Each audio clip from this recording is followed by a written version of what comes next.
Kwiatkowski? Yes. Dr. Phelps? Yes. Mr. Dorson? Yes. Mrs. Detory? Yes. Mr. Douglas? Yes. Do I have a motion for the academic calendar?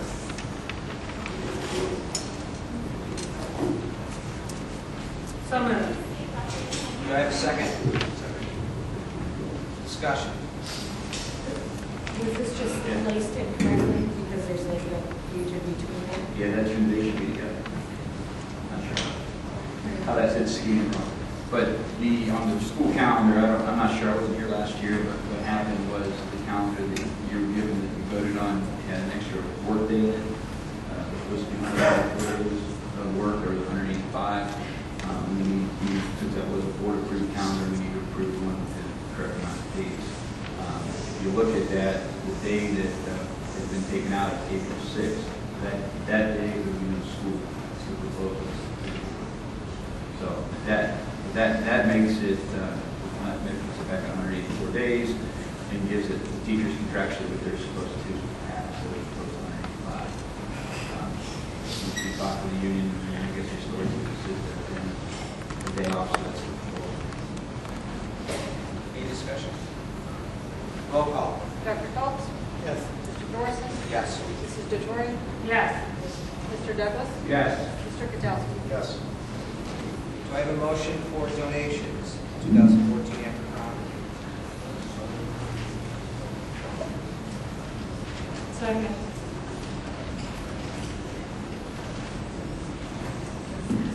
There's a donation. Thank you. That also includes WestGBrdMtg141027B. Correct. Okay. Okay, roll call.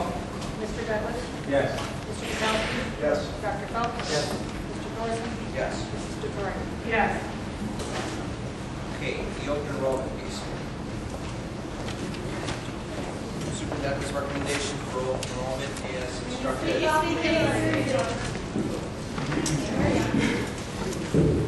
I need a motion to approve the superintendent's recommendation for open enrollment.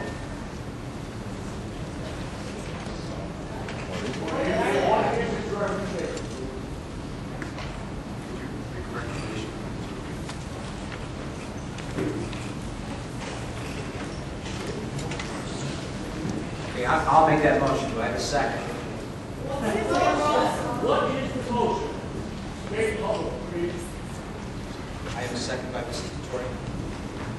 Okay. Mr. Superintendent. The motion on the table is in accordance with the inter-district open enrollment guidelines, board policy 5113. Superintendent is recommending the following grade level capacities for the 2015-2016 school year. And there are listed in front of you. Basically, what that does is, like I said, I haven't been here. I've listened, and I wasn't here last year when these were all set. There is, I do know that we promise the community that we can give them enough time to make a decision and time for you to. We've had a retreat. I've listened to the board. These are the recommendations that are already in front of you. There's a planning issue. Typically, historically, if we looked at the numbers, we have reduced teachers in force over the years by a few numbers. We did not do that last year. We had 100 less kids approximately in kindergarten when we graduated. We had some booming numbers. And we talked to the administration. We talked about looking at different grade level buildings long term. There's a lot of things to take into consideration. Teachers need to be notified by February if they're going to be ripped or not. Just like I said, historically there's been 2 or 3. This gives people time to plan. Teachers decide they need to choose to retire, not retire, attrition, and also gives the board and the district time to plan for it. So those are the numbers in front of you. Basically, the capacity limits are set at what currently exists in grades 5 through 12 would be the limits for next year's grades 6 through 12.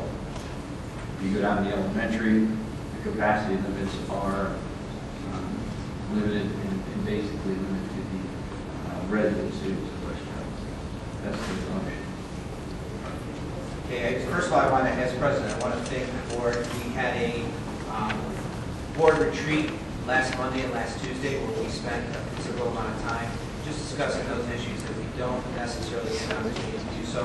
Open enrollment was probably the main topic in those discussions, as well as the superintendent search. And so, as we go forward, I want to appreciate, or I want to say that I appreciate everyone's efforts in getting to this. This hasn't been done in a vacuum. This hasn't been done haphazardly. We spent a lot of time talking about this, discussing this, working on compromises to this. And again, I want to thank the board's work to do that. So from this standpoint, what we basically have is still an open enrollment policy that we have for both contiguous and throughout the state, but we are limiting our elementary school numbers. We're keeping those kids that are in our district today from 5th grade on would be able to graduate from West Geogga. Those children that are in our district from 1st to 4th grade, we are staying to residential students. Based on capacity. Based on capacity. You'll recall there's been a lot of meetings. We can't grandfather in those children that we've invited into our district for open enrollment. It's against the law. One of the methods that legal counsel and the superintendent have recommended are based on grade level capacities. In the best effort to work within the constraints of the law, which say that we can't grandfather in, yet hoping that we can allow those children that have come through open enrollment to graduate. Also respecting that individuals within this board have been contacted by community members that have looked at open enrollment and the open enrollment policy and discussed the challenges they have as community members looking at their district taxpayers and what they look to go forward. So we tried to take both of those into consideration and have a policy that was built on both compromise and one of which we allowed the students that we've invited into our district to have the opportunity to graduate within our district. So in doing that, we hope we married that policy. And I'm sure Mr. Katowski, you probably have some comments for that. Or?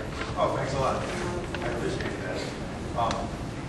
The first thing is we should look at Kathy Leavenworth's comments about the state's open enrollment policy. So, turning down to that, I printed this out tonight. I had looked at it before today. There were two things I found. The first was that the legislation that enables open enrollment gives the State Board of Education to create the rules by which it will be regulated. So when they tell us these are the rules, they're legally enforceable, and we have to challenge the State Board of Education, or the State Department of Education. Anyway, what they say is the Board of Education may not make the following limitations, and at the bottom of those it says, if a district accepts open enrollment students, it must accept students from all grade levels, including special education. Preschool districts cannot limit open enrollment to only certain grade levels. However, certain grades may reach the district's capacity limits. Now, if a district can't limit students to certain grades, then what that would imply, if you're allowing them to fill their capacity, is that you have to have a consistent way of applying capacity to all of the grades.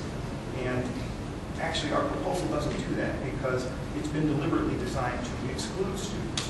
So a legitimate sort of methodology of determining how many students we'll have in each grade level would be something like determining a student-teacher ratio, determining how many open seats we have without adding the teaching personnel or staff. And what we've done here seems to be, and I think we should go over this with legal counsel before we make a vote. We did that. We did go to legal counsel. Who did you see? John Piperski and Was John Piperski aware of this? Yes, sir. He was. He was aware of this. You'll recall that one of the criticisms of the board was that we used legal counsel just a little too cavalier. We posed, as you recall, we had a retreat. We had Monday and Tuesday, and we instructed the superintendent to get those answers. He went to legal counsel, and this is what came back with legal counsel based on the wishes of what we may or may not do. So if we were to leave open enrollment and phase it out, leaving all the children in our district who've been invited to phase out, what would that look like?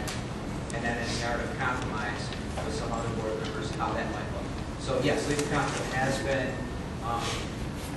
has looked this over, and we are within those parameters. Now, I have to say, the problem becomes, because you can't grandfather children in, we can do our best. And what I mean by that is we're setting these caps to accommodate each of those. We could have more residential students, which create a situation for open enrollment students. It's the best that we can do within those constraints to, again, you know, as I see this, there are two decisions. One decision is what are we as WestGB going to do with open enrollment? What's our policy? The second decision is what are we going to do with those children we've invited into our district for open enrollment? Is it a monetary thing, or do these people have a voice? And it's my position to have a voice. They're people, they're not numbers. They're not a dollar figure. To that end, how do we And then one thing we're not discussing very publicly is the financial cost of this to WestGB schools. The result that we discussed at the board meeting in our retreat was that we lose 10 to 12 personnel in our schools. We actually have a 5-year forecast, which we can go and be very, I think we should. very, I guess, transparent. But yeah, you're aware of the numbers. I don't remember 12 being, well, What we can scaling down, she's the one who would know. scaling down these numbers in such a way is not anything that we really discussed at our meeting. At our meeting, we discussed phasing out of open enrollment as opposed to the elementary schools being eliminated. So, We discussed what that would cost, and there is a cost of taking out open enrollment, which this is a retirement year, as you would call it. This is a great year in the school district, well, all school districts for teachers for retirement. And we will have attrition within our school district to start with. And as we look to what the size of our district will be in the future, with or without open enrollment, we have to take that into consideration. The superintendent talked, we lost 40 to 100 kids. I mean, the projection is that each year we'll lose, regardless of whether we have open enrollment or not, a certain number of residential kids. And so as that continues, the decision in front of the board is, are we filling all those spots with open enrollment children, or are we looking at our district and saying our district will be this size? And so that's a decision for us. Well, here's what we looked at the retreat.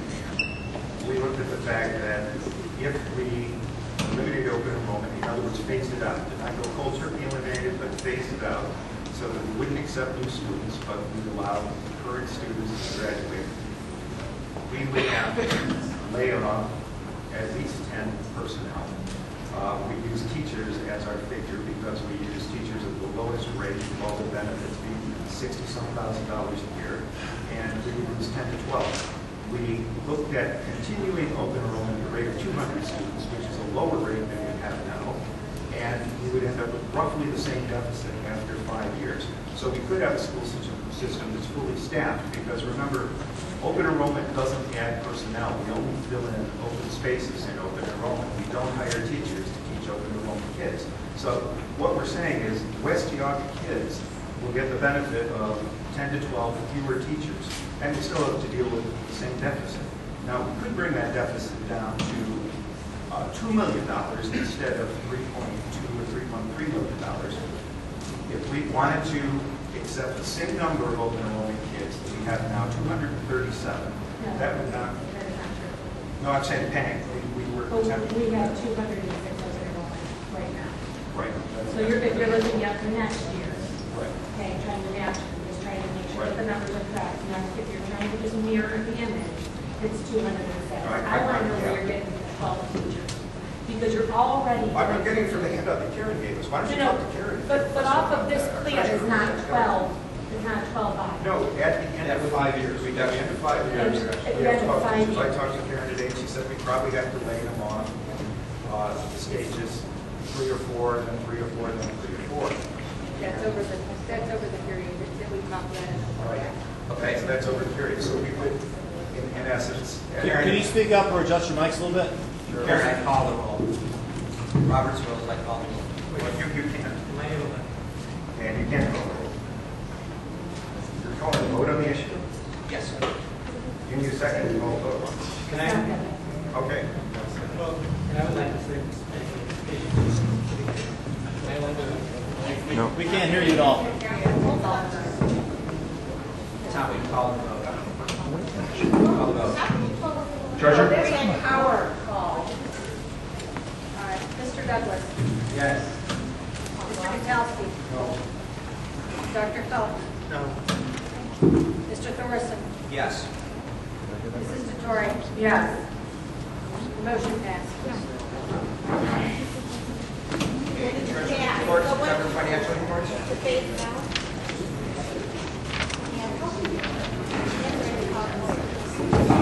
Actually, I'd like to call a 5-minute recess between this just to 5-minute recess, please. Please, call this meeting order, please.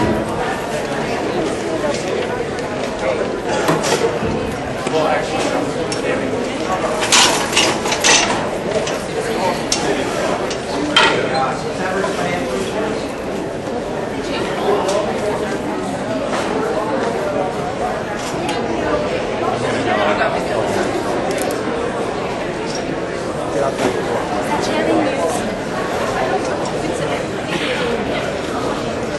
Let's move it up here next to Peter sign.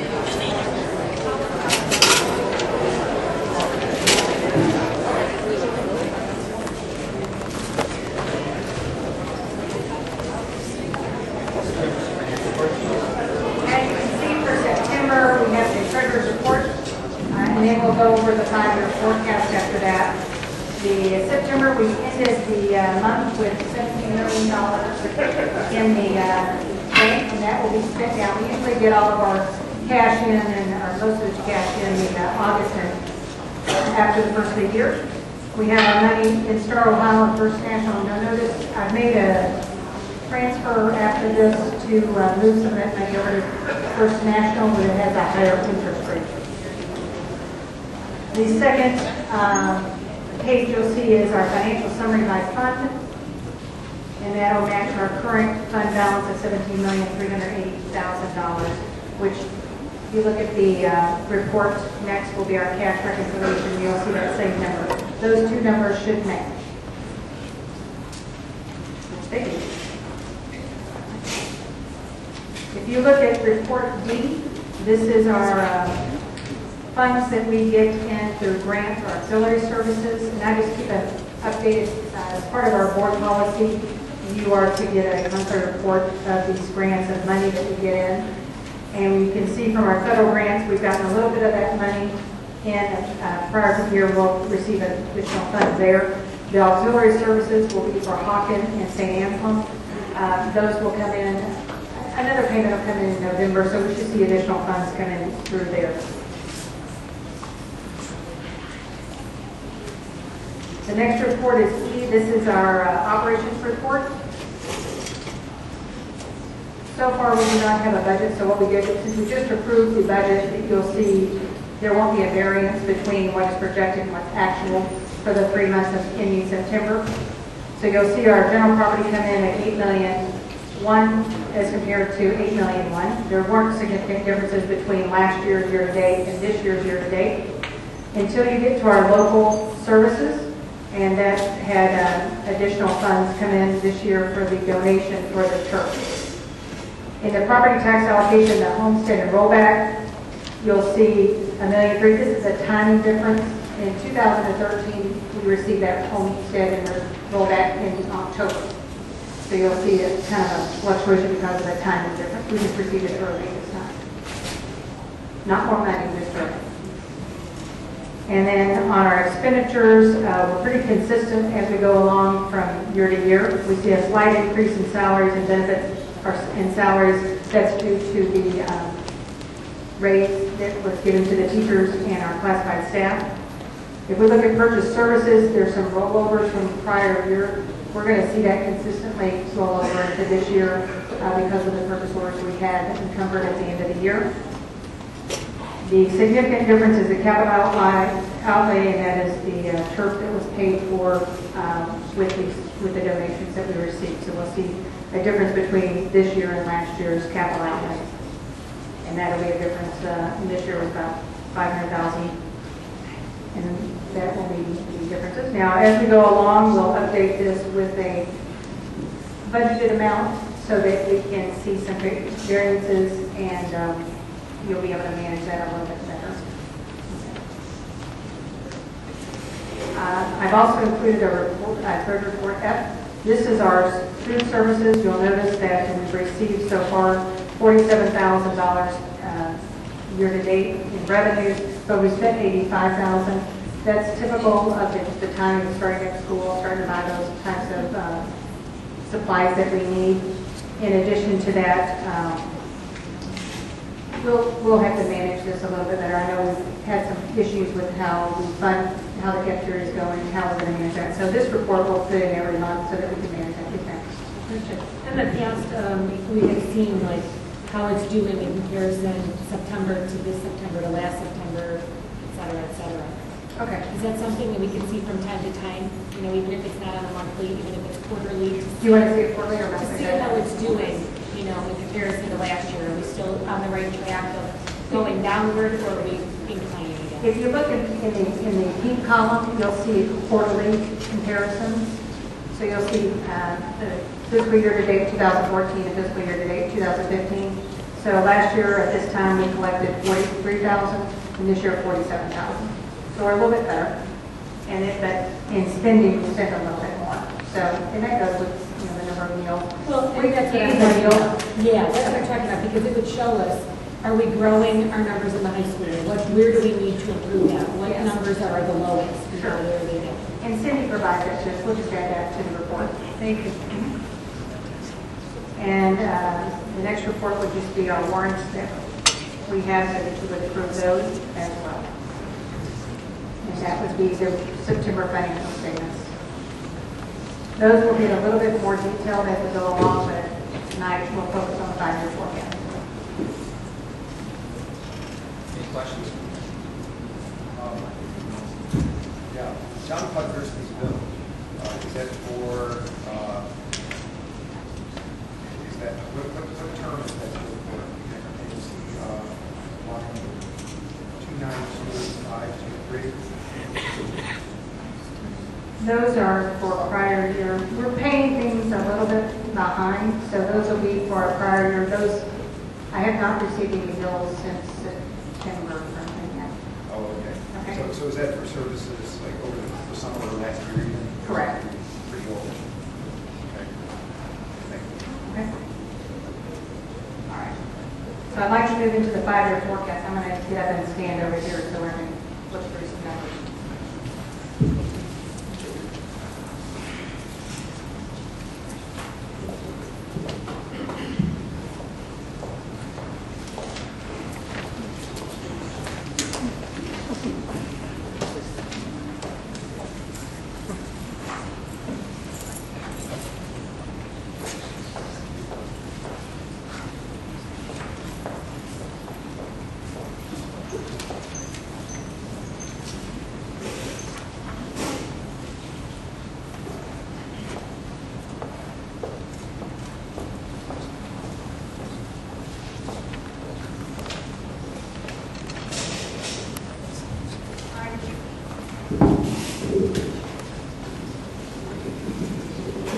Shorter than our last speaker.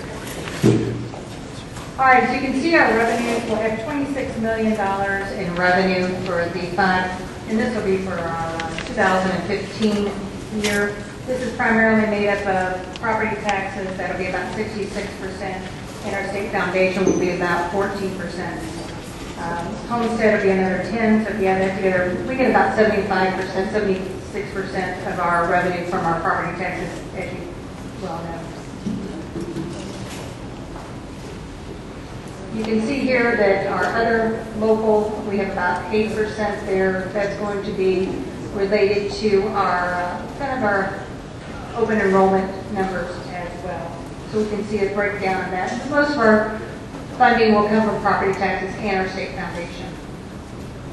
Our types of revenue that we have, again, real estate, public utilities, and we do include delinquents in our forecast, and those have been running They're a little bit better this year than last year. We're going to be about probably in the 2 to 3% range instead of the threes above 3%. So Geauga County Centurion said we're having a little bit of run. And we saw that in our last payment, last installment for property taxes.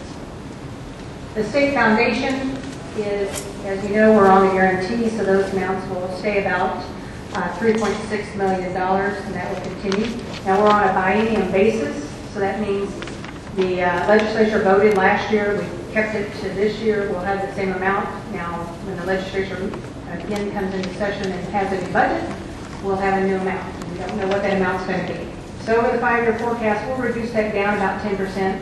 In talking with other treasurers, that seems to be a conservative way to approach that until we know better about that.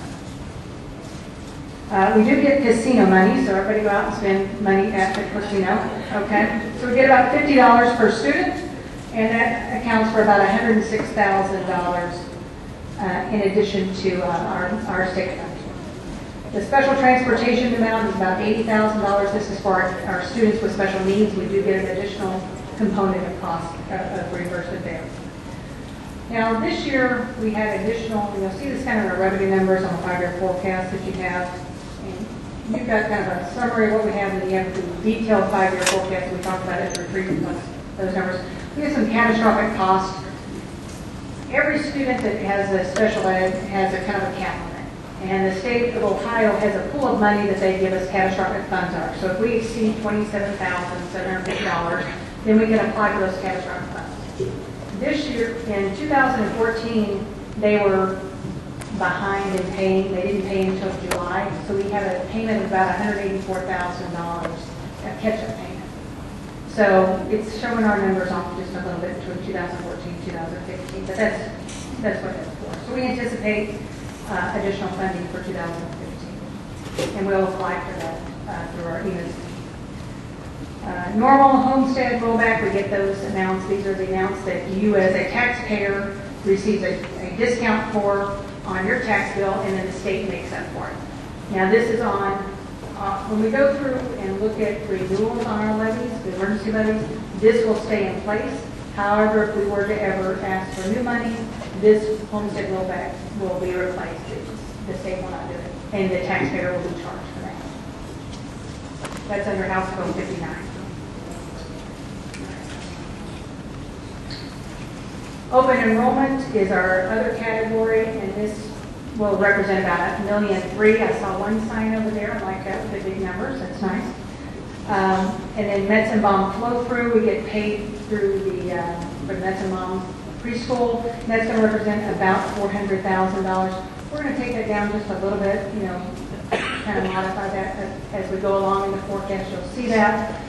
But right now it's about $400,000. Now, we pay for those services as well, so we're kind of looking at that as funding for our preschool. So it rolls in revenue, rolls out of cost.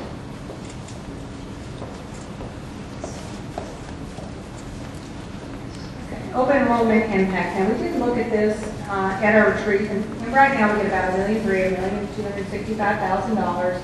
We looked at phasing that down just a little bit, and as you heard, there's some changes that y'all made to that on that phase out. So we'll have to make a modification in our 5-year forecast for those changes. The change that you approved tonight will be about, I was trying to do some quick numbers on the napkin over there. So it reduces our revenue by about $175,000, I think. And I'll confirm those numbers tomorrow. We'll run those through. But we'll need to make that modification in our 5-year forecast as well. All right, expenses. Our expenses are made up of salaries, benefits, purchase services, and supplies. Hang on.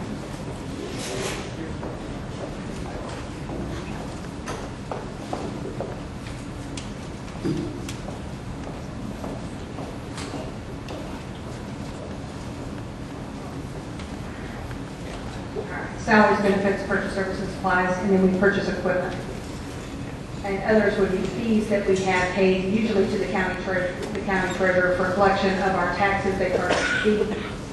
Those are included here. So we have about $26,645,000 in expenses there.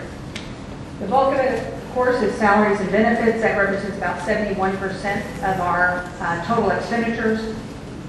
So whenever we do look at reductions, we do look at those things. Salaries are primary where we're a very people-based business. So in order to effective change, we have to look at salaries and benefits. Now, we are looking at a couple of things as well when it comes to benefits, and we'll talk about that in a little bit. Our salaries at this point have peaked, and the graph makes it look a little worse than it is, but we did have some increases in salary from our contract negotiations. We did have a 2.25% raise and steps for our teachers, so that has increased our expenditures for 2015. Before we had zero, they didn't have raises, so we had a very stable amount, and we had additional reductions in staff. In 2015, you heard Mr. Nutter indicate that we did not have any staff reductions. We did have a couple of minor reductions, like a half of an FTE due to a retirement, but that's it. All right, so let's look at those. And I apologize, it's small. I thought we were going to be in a different room. The contract, like I said, we did have some increases in our salary expenditures for the negotiations, a 2.25% raise and a step. We did increase some positions, 3.5 positions, but don't get nervous about those yet. The first one was our Director of Technology. Mr. Whalen was moved from one position to another, so we're just talking about an incremental raise that he had there. The Alumni Director is a part-time position, and as Mr. Thorson has indicated before, they have increased donations to the district, and we pay them on a part-time salary, so that's been good for the district. We did add a nursing, LPN, and aide as a part of our special education program. We were required to add more medical care. This medical care, we did purchase one of these from the ESC, which is our county services, but now we pay for them on our own salary. So that's a switch from purchase services to a salary. We did, however, increase one aide from the E, and we will now pay for that salary on our payroll. We have 6 educational aides that are now included in our salaries, which were purchased from the ESC before as well. Shift of money. It's a shift of money. It's gone from one place to another, and we don't have to pay a 4% surcharge on those. So we before had their benefits in there and all, they were fully loaded salaries, but we paid a surcharge. And this was I think Mr. Bernanke had said this is cost savings for us and wanted to look at that. So this is a savings that we made. We do have the interim superintendent's salary in our payroll numbers as well. We did have 6 retirements last year, so we will pay out severance this year for those, and that's for your accumulated sick time, and then if they had any incentive to retire. We had 1 retire rehire, and again, we decreased a half a FTE, and that was through some of those retirements and shifting of personnel through the district. So you see a history there of the net change. Benefits, this line is going the wrong way. In our benefits, as we talked, and I've informed the board that we're looking at insurance amounts that are significantly higher than what we've had in the past due to some unfavorable experience levels. We're seeing increases anywhere from a high of 29% to a low of 13. We have a couple of bids that are in there. So I took a mid-level bid, 25%, which is where we were, and then we only have half a year. So our insurance is pretty stable through December, and then in January it will increase depending on some of our work that we're doing with the insurance broker. Now we are working with the Health Insurance Committee. I know we have a number of teachers that sit on the committee and some classified staff as well, and we're working with them to look at some options to reduce that amount. What that has in effect is if we don't reduce that amount, we have a compounding effect of this increase. If we had a currently we pay about $2.5 million in benefits. That's the board's portion.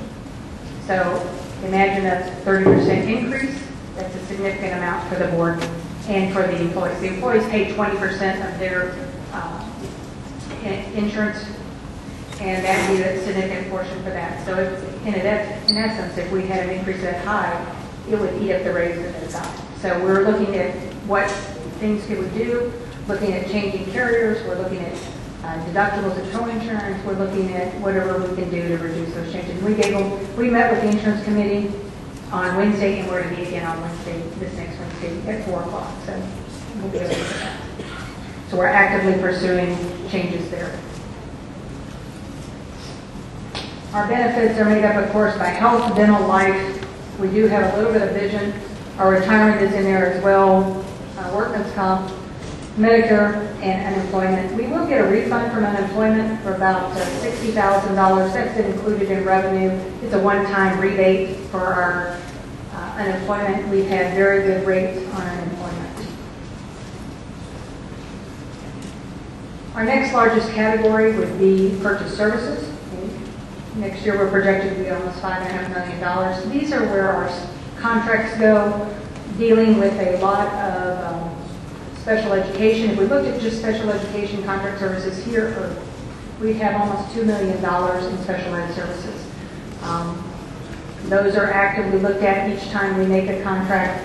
We look at whether or not that child can be serviced within the district or what needs that child has. So we want to make sure that we're looking at that as well. We also add in our PSEO. We have additional service amounts there. We have Excel Tech. This is where your vocational amounts are as well. Let me see if I've got a slide here. Here we go. Our vocational and Excel Tech add up to about $1 million. So that is money that we're spending outside there. Our electric bill is about $211, so if they turn off the lights. Mr. Russo is very good at giving us signs to turn off the lights. We did do a lot of enhancements for utility savings, and so that's working to our advantage. Again, our PSEO tuition, this is the tuition that we pay to colleges for our students to have access to that type of curriculum, and that's gone up about $50,000 over the last year. So it was about 137, now it's 187. So we have many more students taking advantage of that at the high school level. Technology services, these are, we purchase services from the ESC for one personnel, and then we have additional fixing the network, rerouting the network, all those kind of changes are included in that as well. We have an autism scholarship, so those students that are able to take advantage of that will come out of our foundation payment. And then our community school tuition, these are students that are at community schools or school at home, that's $140,000. They reduce our foundation payment for that as well. Natural gas is running about $132,000, so hopefully we won't have a lot of our temperatures. This weekend won't help, but we'll have lower gas bills. And then transportation rentals as well. So we're seeing, those are kind of the highlights, the larger ones. But obviously special ed is one of our largest amounts. This is also where our carryover goes into, and we talked about that at the last time. We had $1.6 million in carryover. $600,000 of that was related to the turf, but we have about $300,000, $400,000 more than what we had in the past, so that's going to roll over 2015. Supplies, we're going to keep that pretty consistent. We see a little spike. That spike is because of a timing difference. Plus, this is where we see our textbooks. Now, in the previous year, in 2014, all we did was rebind our textbooks. So we spent about $23,000. And 2015 was projected to spend about $200,000 in textbooks. And you can see that we're going to spend another $200,000. And these are based on some projections that we had, and 160, 125, 125. So we can see those kind of decline as enrollment declines. We want to advise in books, or we can look at electronic books, or whichever way we want to look those textbooks. But we haven't bought many textbooks in the past, so we're now doing some catch-up. Fuel costs are in there for our buses. We've had some very good fuel amounts, but we'll see what that goes on as we look at those going across. But those are kept fairly steady. Our capital outlays, we see a spike. That spike is from the turf And then we see that consistently go down, and you can see when we get to 2015, we're hitting about $200,000.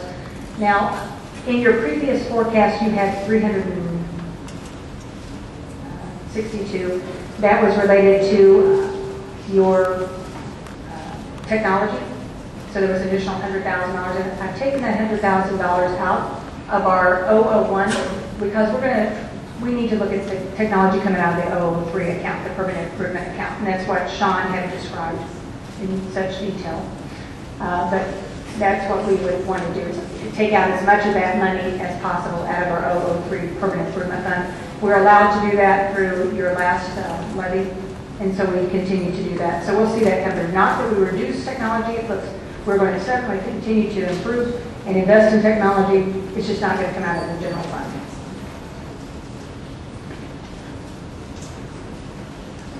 Other expenses, this is where we pay our fees. Again, this is where we pay our fees to Johnson County for collecting our taxes. And if we have any type of election, we would be assessed a tax there as well. Just like any school, we'll start to work in a deficit, and then it will eat into our fund balances. So as we look at projecting in 2015, our fund balance will be 9.2. And then in 2019, if we don't do anything else, if we continue on the path that we're doing, we would be in a deficit cash position. We will, in order to stay in these positions, we will have to have the renewals. We had 2 emergency renewals that will be in, one will be in 2015 and one will be in 2017. Those will have to pass in order for us to continue even to get to 2019. And we'll look to see what additional cost savings we can have by this time. This is just giving us a projection. It doesn't mean that's the number we're going to hit, but it's giving us a trend so that we can plan for our renewals of our levies and what kind of savings or what kind of changes we might need to make as a district. Any questions? What we'll need to do tonight, the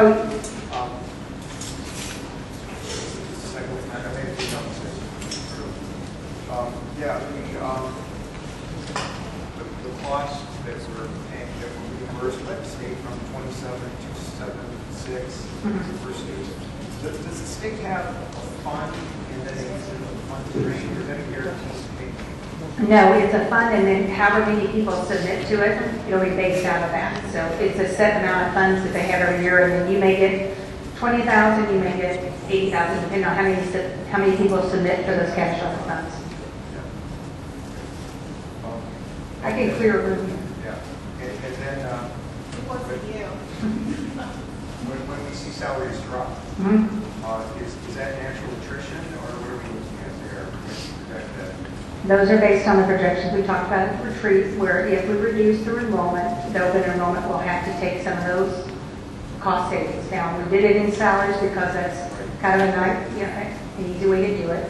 Now what that means is that we would take that and use attrition to look at that. Now we've already had some people already contact us regarding retirement. So we look to retirement first and look at anything that we can do naturally to do that before we have to look at any other staffing changes. And we discussed that we could potentially see, I think Mike had said, potentially some other areas of reduction other than just staffing, correct? Benefits would be one area. Like I said, I budgeted a 12.5% increase in benefits. We need that to come down. Right. We need that to be lower. And so, the Health Insurance Committee we are both in the same place. We want it to be lower. We're just looking at how we can do that. Yeah, obviously we'll look at other avenues to impact last year. Right. We do now have some new software that Mr. Russo put in for our transportation. That'll give us some efficiencies there as well. One thing I've always wondered about, nowadays, on the PSEO, you get a deal or do we pay a straight rate? You get the state sets the tuition by the state school. So we pay about, I think it's about $824 for 3 credit. So we get a deal. It's not the published rate. No, it's not, no, because no one pays that. Right. So we have, the state sets the amount.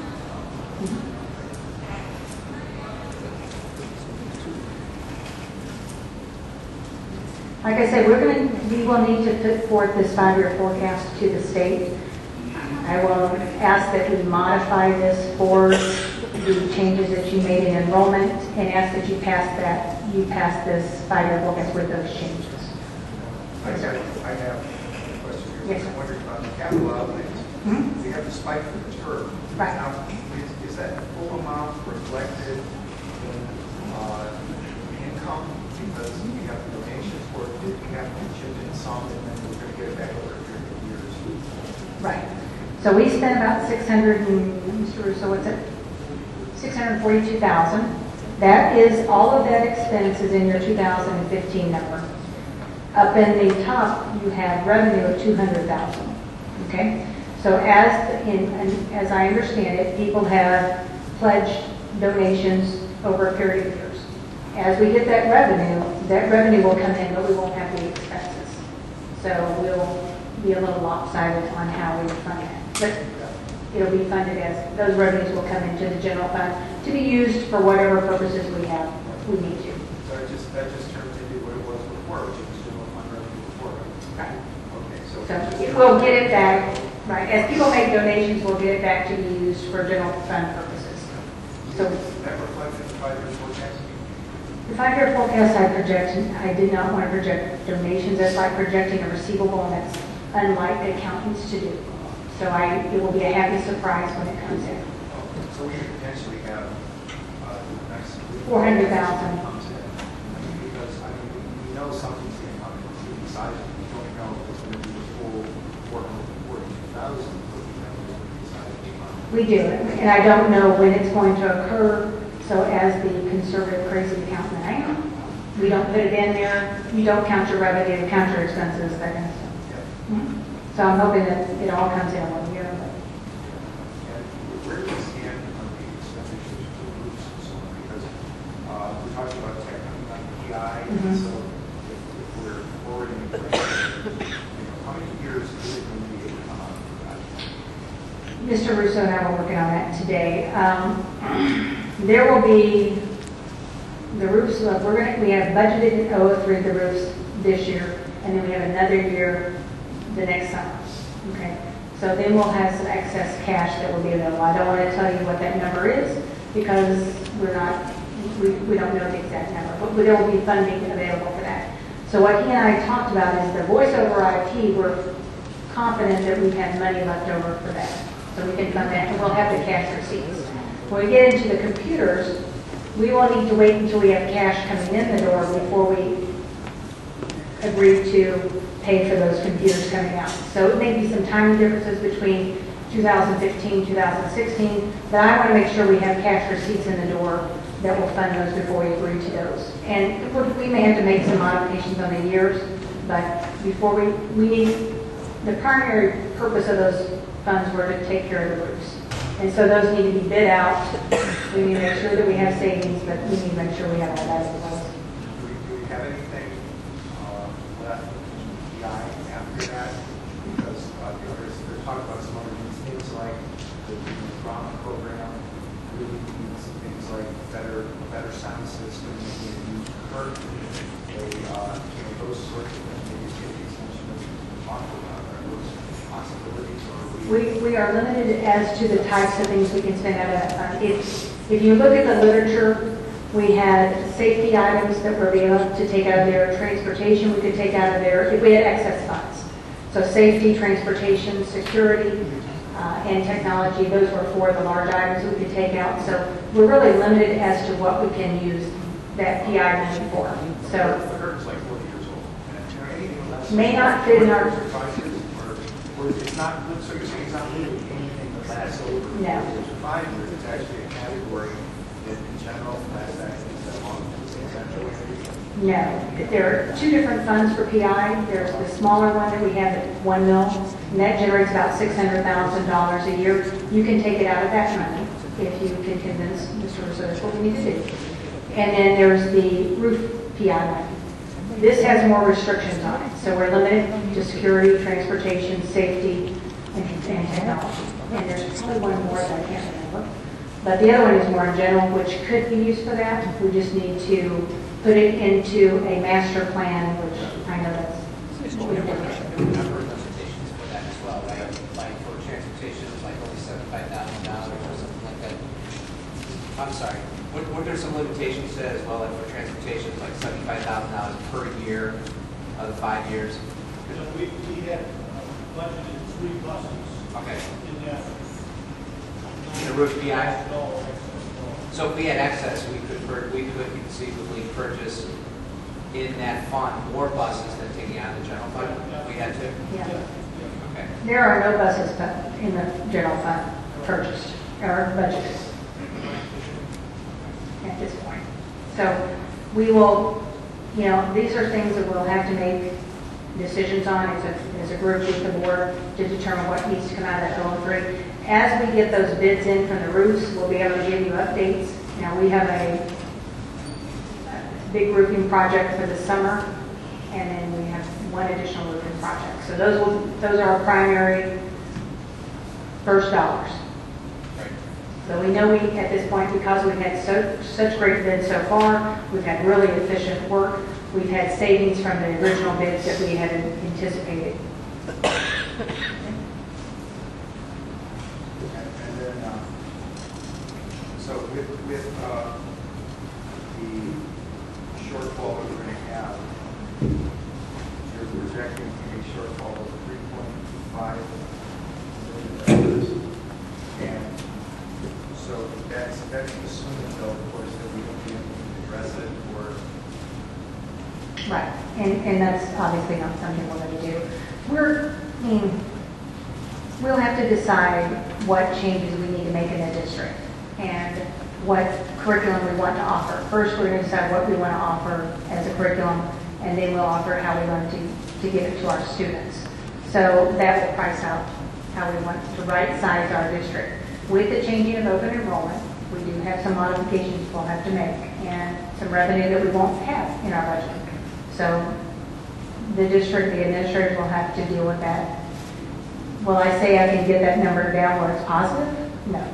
I'm saying that at that point, we will need to look at new monies. What is the number? I've heard $632,000. We have a 1 mil PI that's raising about $630 something thousand dollars. So 637, something like that. So We're looking at this number 6,000. We did start this steps. which we will. And, hopefully some of these numbers are, like I said, purchase services, we had to be a little bit more conservative in purchase services because of the backlog that we had in the previous year. I'm hoping we have some cost savings there. I closed out a bunch of POs just, this last week that will give us some additional funds. So I'm hoping we'll see that. As you mentioned, the money from the church that comes in. Exactly. And that's a substantial. That's a substantial amount of money as well. I don't foresee, the last time we had a revaluation, or an overall revaluation was 2011. We'll have another revaluation on property taxes in 2017, so that may come higher or lower. Hopefully it's higher for our standpoint. I'm sorry if I don't, as a taxpayer. But we're hoping to see valuations, and that would only be better for our district as well. Now, will it change dramatically? We're pretty flat. Yes, because our emergency monies are at fixed amounts. But it would affect for any money. All right. The health insurance is that can change every year, so there's no way of locking in the longer term. No, I did talk about that. They don't do that anymore. Our experience level was this year was we paid more out in claims than we paid in premiums. That doesn't put us in a very good bargaining position. Therefore, we're going to have to modify our deductibles, co-insurance, those kind of things in order to get that number down. And we will have to move carriers. Our current carrier that we have now is at a significant level, 29%. And so that's, no one was happy with that. So we'll look at different options. Now, that will require a MOU from the board because that is part of our union contract. And that will require an MOU from the union, just so we know, everybody's voting on each side. Okay. All right, back to my spot.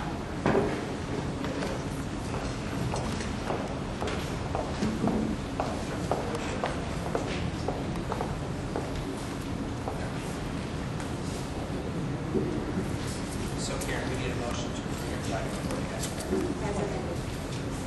Do I have a motion to approve the five-year forecast as amended? You can just take the rest, go ahead. I'll take a separate vote for the full account. Okay. Do I have a second? Second. Discussion? Roll call. Mr. Douglas? Yes. Mr. Katsowski? Yes. Dr. Collins? Yes. Mr. Thorson? Yes. Mrs. Victoria? Yes. We should do the rest of the treasurer recommendations together.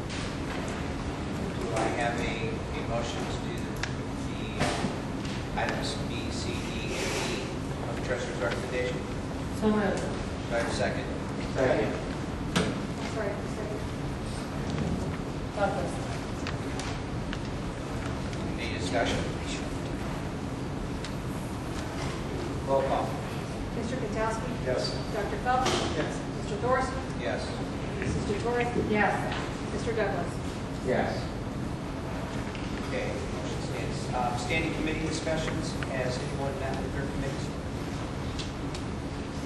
Okay. Is there, have we received any packets yet? Very policy. Policy? They're on their way. They're on their way, I mean, they're, Okay. We have this new item of new business, just to give us item, just an area, or something that we wanted to bring up that we didn't have a chance to prior to. Is there any new business that a board member would like to bring before the board? there are two, I was a little confused as to what I had written down because Sean did his presentation tonight. What is our presentation plan for work session? Because I thought I had Sean covered. So what are our two items that we're doing at our work session? The superintendent search was the big one. And is Common Core part of that as well? Common Core is slated. I don't know how much time you want to spend. I think we should, in my opinion, would be to make sure you give a lot of time for superintendent search piece of the discussion. And we can move forward with the Common Core. And vote. Okay, announcement of next board meeting. You'll see it's a little different for the board. We decided to go back to the work session kind of schedule, where there won't be necessarily any voting during the work session. There will be chances for presentation of the board. Already we decided on the 17th that will look like our superintendent search presentation and Common Core. And then, of course, on November 20th, we would look, and then it's going to be a change. November 20th, we would look to actually have a regular board meeting in the middle school community room. Do I have a motion to adjourn? So moved. Do I have a second? Roll call. Mr. Katsowski? Yes. Dr. Phelps? Yes. Mr. Thorson? Yes. Mrs. Victoria? Yes. Mr. Douglas? Yes.